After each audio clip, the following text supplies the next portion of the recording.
The first disguise I adopted was an Irish washerwoman. My mother came from Ireland.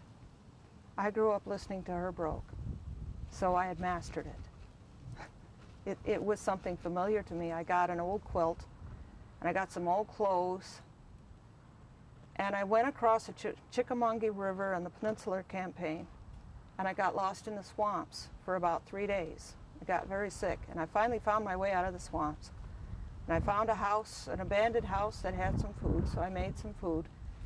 But that was one of my first disguises. The first one, actually, as I remember, was a young black man. I spied out the defenses of Yorktown. Now, the Confederates didn't pay any mind to the black people around them, only to order them around.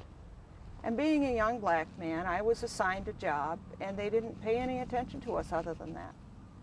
So I did my job fairly well, except the black started coming off my hands. I dyed my hands and my face and my neck.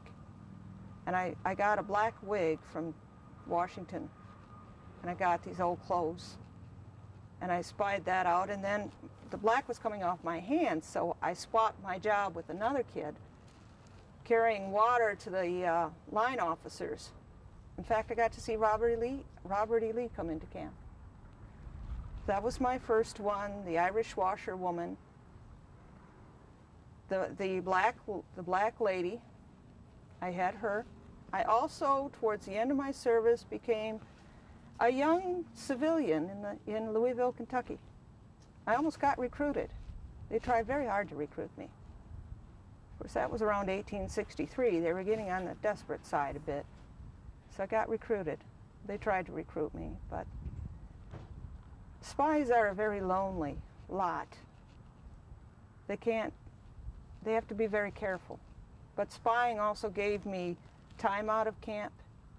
It gave me more freedom than an individual soldier ever would have had.